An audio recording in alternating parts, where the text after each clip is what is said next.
Over to you, Simon, for your case study. Brilliant. So this is a case study I've produced over the course of the last 2 months, the Prod MBA course that was carried out with Henry Latham. So I'm going to proceed into the case study. So first part of the case study was to ideate and actually form the right kind of principles to decide exactly what kind of product we were going to be working on, what the kind of niche market for that product would actually look like, and also identify where that product would fit in with obviously all the different kind of products in the market at this point in time. The key principles that we had were customer focused, obviously making sure that the product had something within it that was actually valuable to a person or a set of people. Obviously understand what kind of pain point we would be looking to address, obviously from the core customer base. Extract a perfect state, so obviously deciding what the customer would look like, what the ideal scenario would actually look like, and obviously seeing how far that product is away from, or the ideation, the idea, how far away it is from the ideal scenario. Obviously, we don't expect to get it right the very first time, so we had to be in a kind of mind state of knowing that, okay, well, it's going to take, you know, quite a few tries to get from point A to point Z, which would be the ideal or the perfect scenario. Obviously, always try to keep the user at the center point. So whenever we're reiterating, try and bring the user in. So you're obviously getting core information coming from the user, which you will now use to decide what your next iteration would look like. And then building contingencies, because the kind of market that I had chosen, unfortunately, just due to the kind of period or the time of what we're in, there was some external conditions that I had no control over. So it was a case of making sure that you had a contingency plan as to how you'd be able to involve your audience.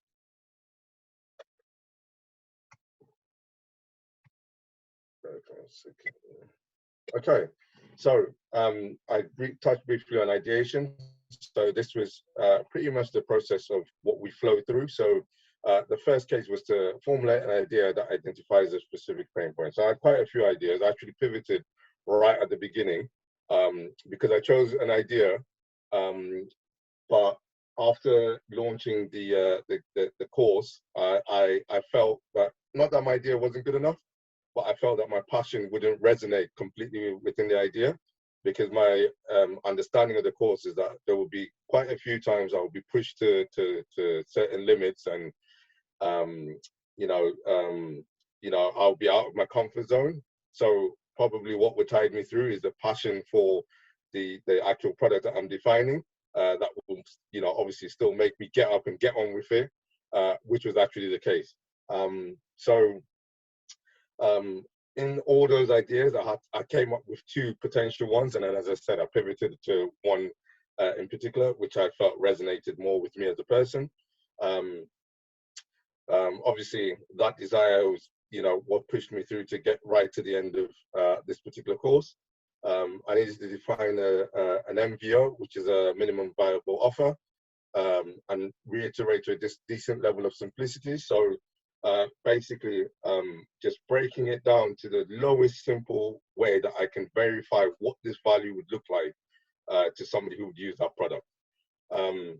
Off of the back of that was to design a no-code solution to obviously enable experimentation, whereby you would have something tangible to put in front of a customer or a user, whereby they could give you feedback, constructive feedback, also just to let you know if you were actually on the right path, or if you needed to pivot in your line of thinking, or if you needed to pivot in what you were producing as a product.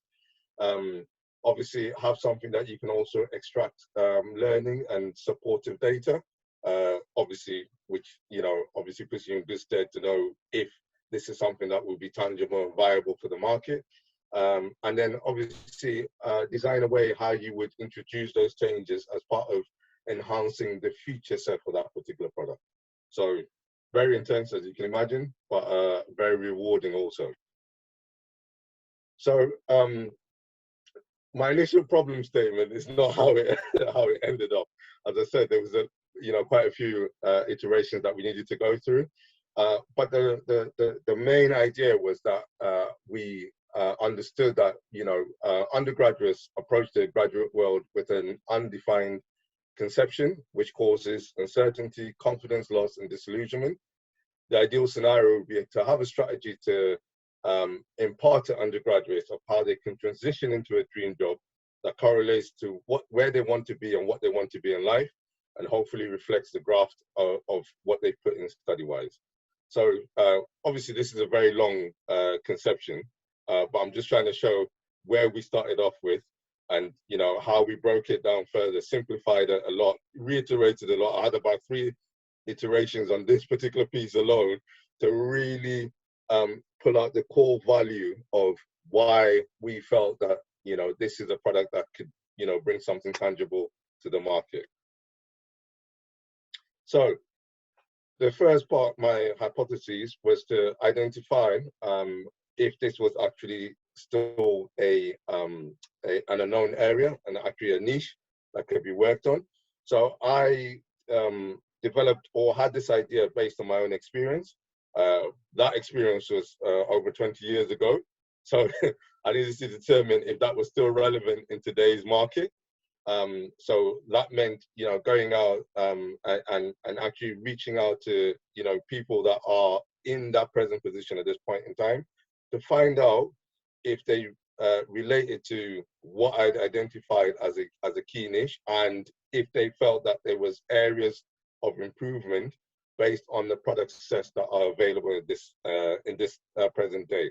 So again, key learning for me there, identifying if this was something that I wanted to proceed with, or if I would need to pivot again.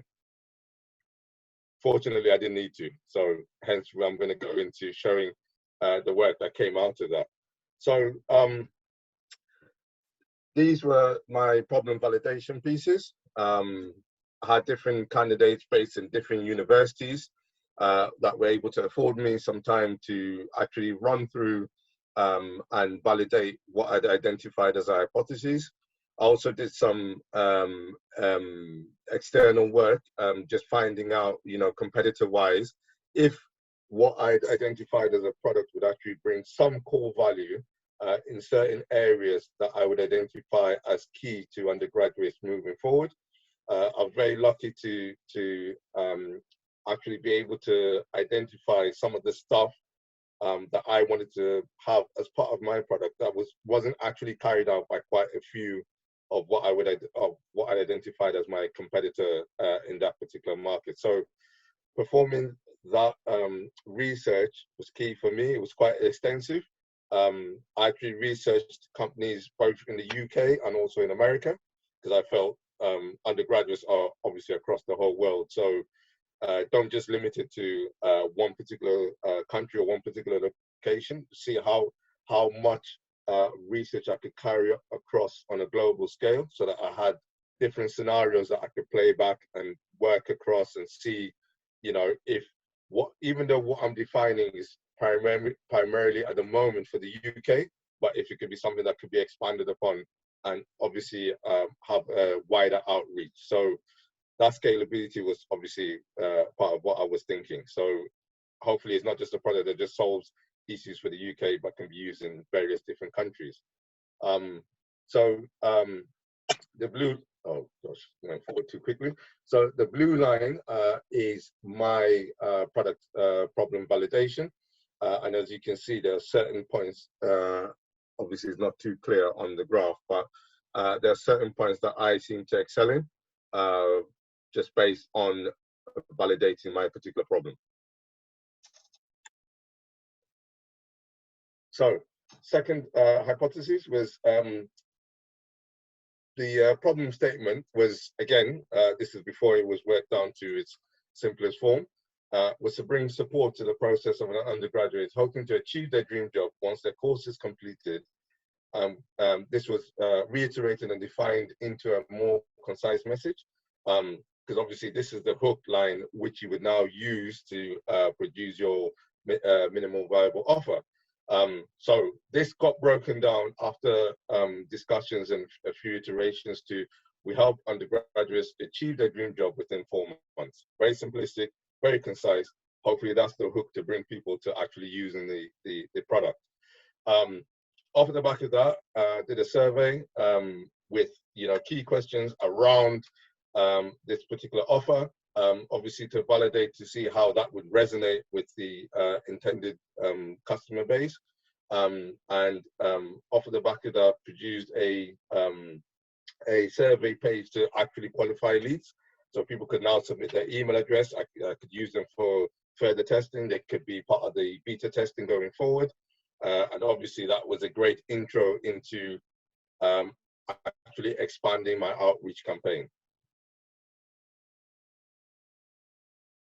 So this is just an example, first page of what the survey screen looked like. Obviously, the whole idea was to enable people to put down contact details should it be that they that this particular offer resonated with them and they still wanted to be contacted later to see how it was developing. And obviously a great way for me to establish an open line of communication with my particular customer base, whereby I could show them over the course of time how their values, their opinions have been taken into account and actually help shape the way the offer is starting to pan out.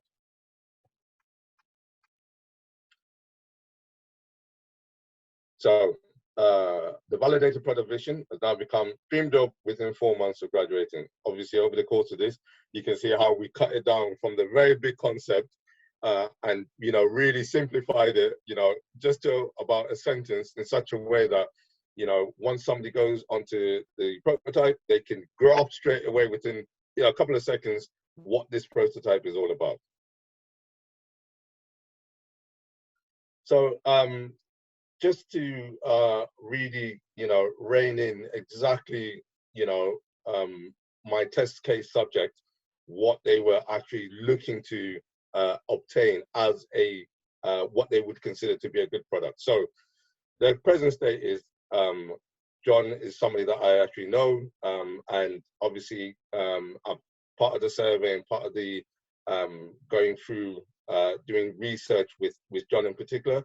I have tried to identify what his pain points are, what he would actually look at a particular product to say, okay, well, if I have this kind of product in my life, this is something that I would definitely use at this point in time. So without much ado, his present state is that he's constantly distracted by thoughts of what looks like once he's graduated. So he's studying mechanical engineering. Obviously at this point in time, he's still an undergraduate, looking at some point to complete maybe possibly next year, and then see what life holds for him after that. At this point in time, you would like to understand what's required of him to be an ideal candidate for a job, because as you can imagine, being an undergraduate, all he's concentrating on is studying and getting the best result possible. There's not really career guidance for afterwards, and even the little career guidance that is received from on-site is very limited, because obviously they have to spread it across the whole university.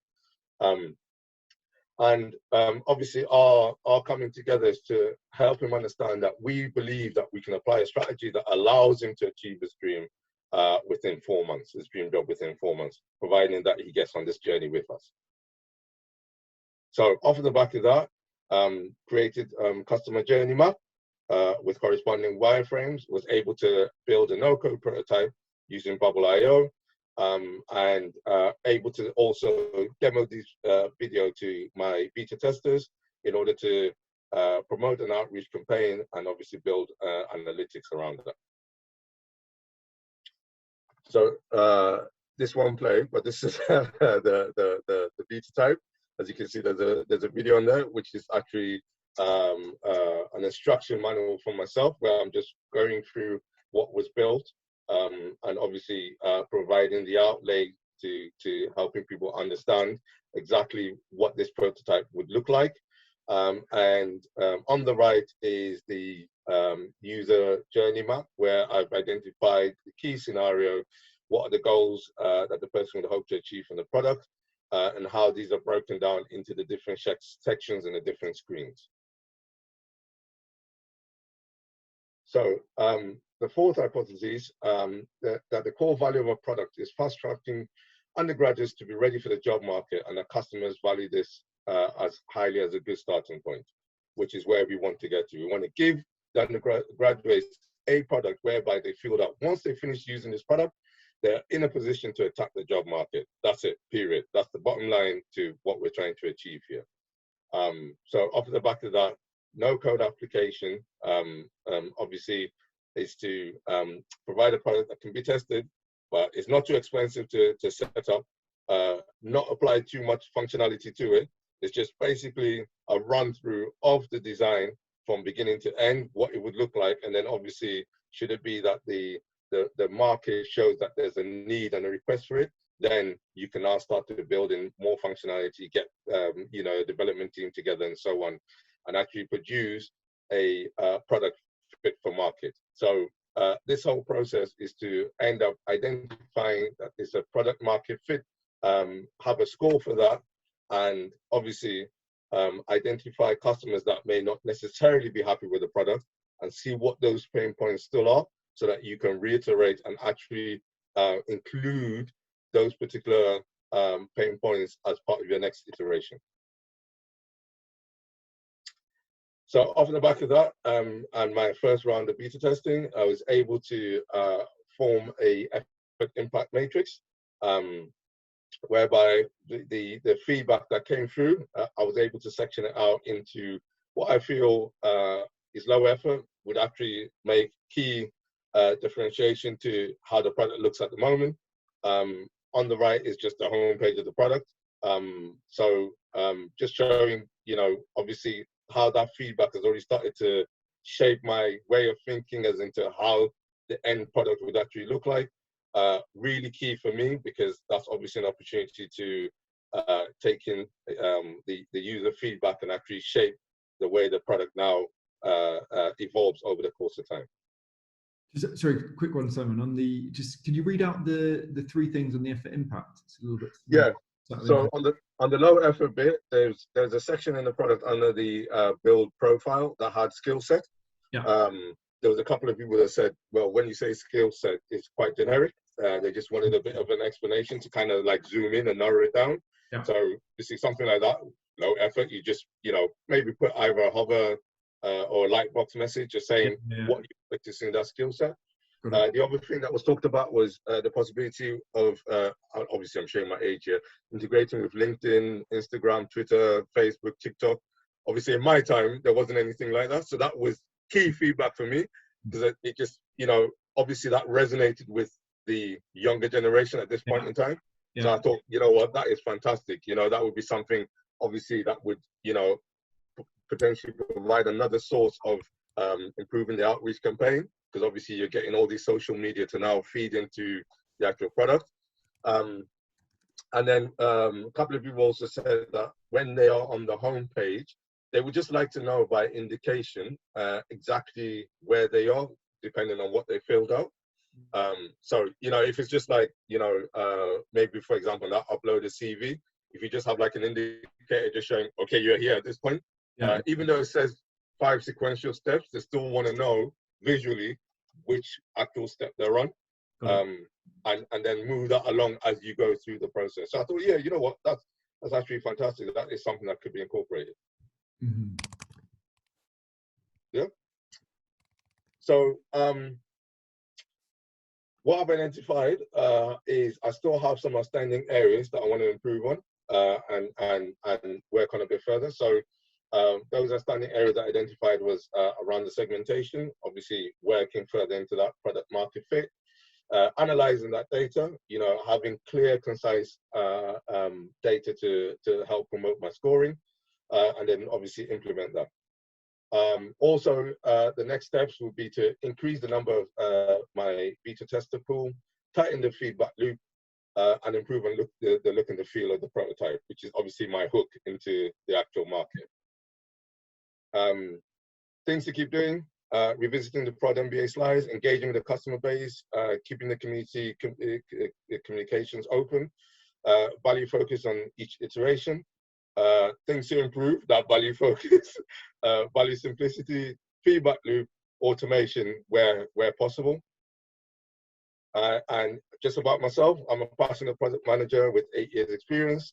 I specifically focus on product strategy, customer discovery, and effective leadership. And I have a track record of delivering results. Very happy to have gone through this course. Brilliant. Awesome. That was a really, literally perfect timing. Unbelievable. Nice. Really good, actually. Really happy with that, actually. I'm going to go through feedback first. We might have to run over by 5 minutes. No problem. Okay, I'm fine as well. So I'll go over, just to make sure we give you good feedback. So I'll go over specifics on the case study, and then just like general feedback, comments, my observations, I suppose, over the last 8 weeks. So good. So I'll bang through these quickly. So excellent overview in the intro. So it's not something I mentioned, but great. I think you just said, like, here's what we're going to cover and why that's important straight off the bat, which was great. Principles were very good as well, and you sort of introduced them naturally. It sort of made sense that was the next slide. So I thought you introduced that really well. Good. You talked about the sort of, getting to the perfect state. I think you could have explained that a bit more and made it really obvious. This is the customer's ideal scenario, the ideal state they're looking for. But again, it's a short presentation, right? These are the kinds of things you're going to be, realistically in practice, right? You're going to be doing, introducing like the sort of first 2 weeks as a, presentation or a topic with your team. So like customer research, vision, MBO, etc. You'd have more time to explain these things. Process was excellent as well, like really clear steps. You made this your own, which is great to see. Good example, talking about why you wanted to choose an idea you're motivated about as well. So that's quite interesting. The MBO, you came onto it after, but the first time you mentioned MBO, you went the MBO, which is the minimal viable offer, and that was it. And I was like, I know that, and you know that, but somebody listening isn't. So it's like, what is the purpose of it? But you did come onto this after, and you did it in a really clear way. And again, in the real world, you probably do a whole presentation like just on the MBO and what it is and why we want to use it with stakeholders. The problem statement, it was great. The vision's great. The problem statement was way too bulky, way too long. And I think that I get, I like the way that you're talking about, hey, this is a journey, and you're sort of showing how it evolved. There's a danger that, if you're saying you're trying to motivate a team around this problem, it's like how we're going to, what are we going to do next? Danger they're going to get lost in all the words. However, again, this is presenting your learnings to me in the Prod MBA. It's a slightly different context. I think in future, just be really ruthless with number of words, like keep things really, really concise. The screenshots were good. I liked you explained the process, right, of, what the blue ocean. You could have talked about the concrete learnings a bit more. So it's like you went, here are the points on that I saw opportunities. You didn't actually give examples of that, which is ultimately like the storytelling aspect, which is really, really important of pitching this. But you talked through it a lot, which is nice. The research, coming up with specific ideas, looking at competition, etc. So it was clear like why you were showing me these screenshots. I think you could give the specific learning.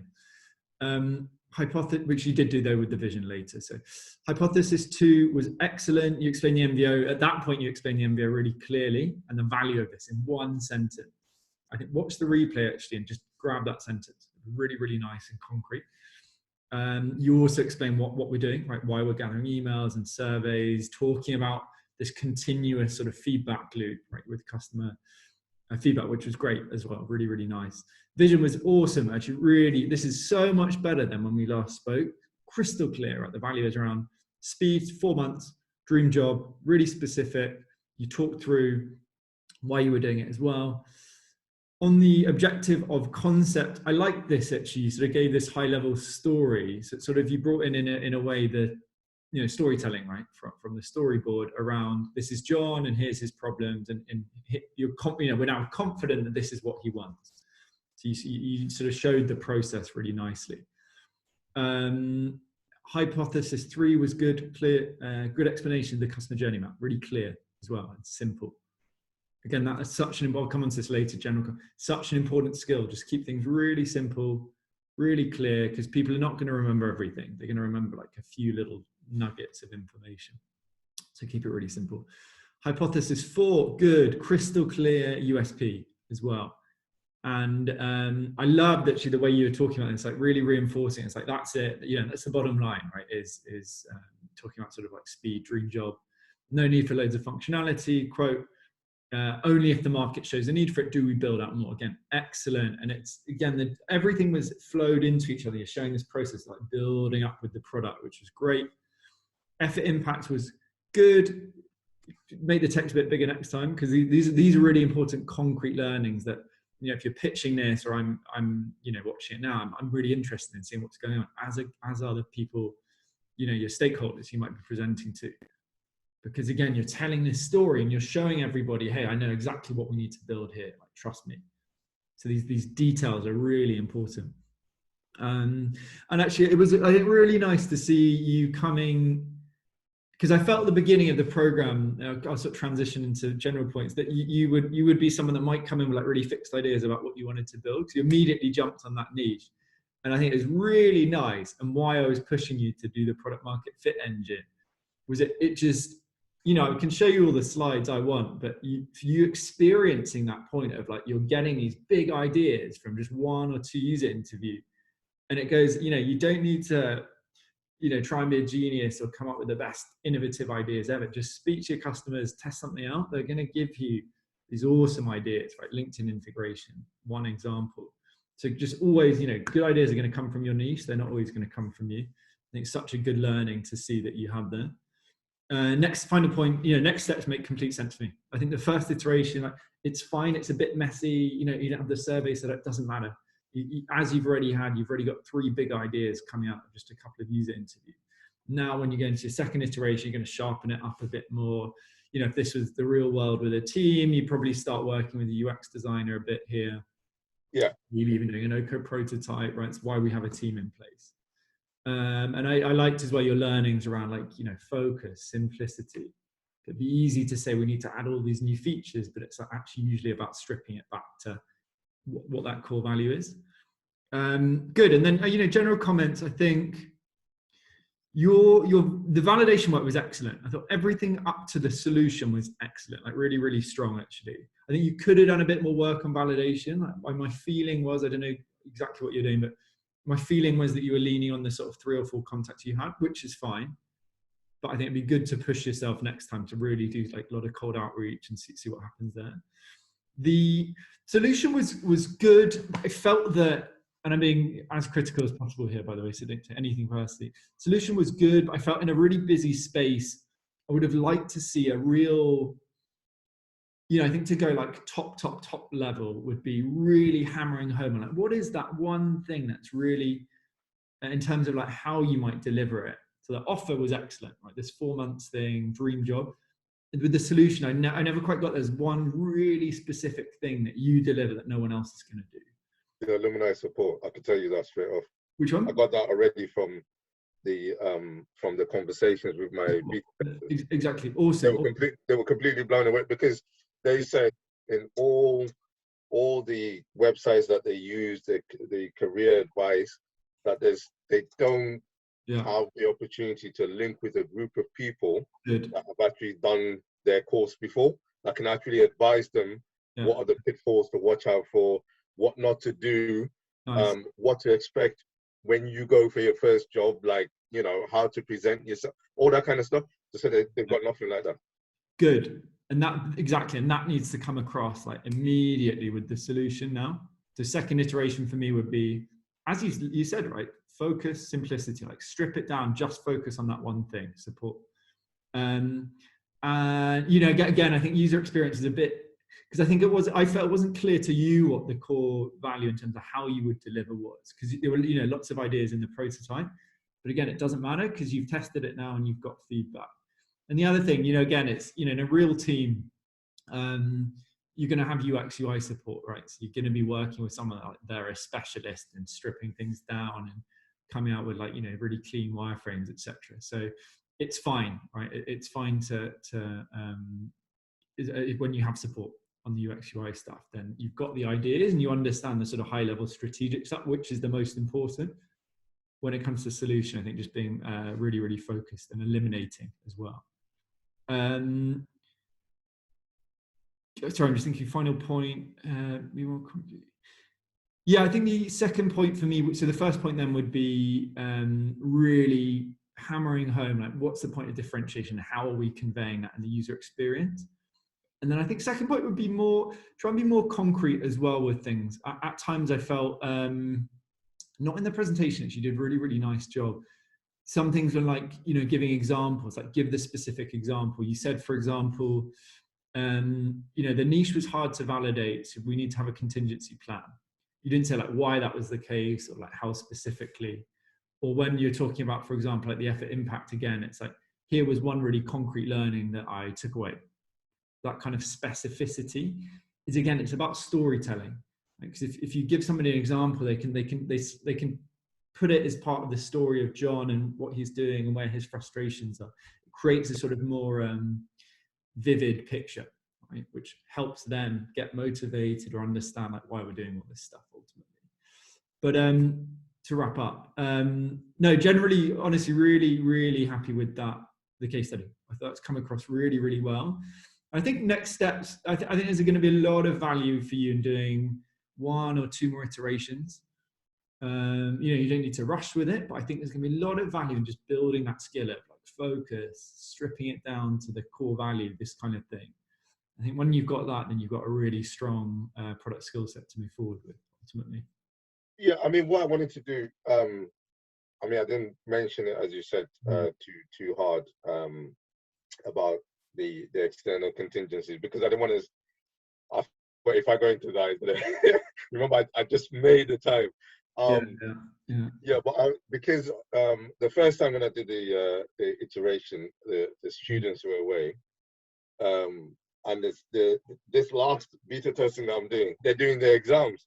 So it just kind of felt like every single time I'm trying to reach out to these guys, it just doesn't seem to be the right time. So I think for me, what would be nice is trying to get them at a time that is convenient for them, rather than because of how intense it's been over the 2 months. I've not really had a choice. I haven't said, okay, you know what, it's okay, you're taking exams. Tell me when your exams finish and when you're free, and then we can arrange this. It hasn't been like that. I've literally been on them like, it's almost like, I don't care you're taking exams, I need to do this. Okay, can you just get on the call with me? Exactly. That's the kind of thing, just, when it comes to next steps or part of your learnings is like, the MBA, you could say, our hypothesis 2 or 3, it's like, we know that this really resonates, but the timing's not right because they're focused on exams, because that's really key. If you're going to be launching a product and, imagine you're pitching this to stakeholders and you don't mention, I'm sure you would at some point, you don't go, we can't launch this until summer,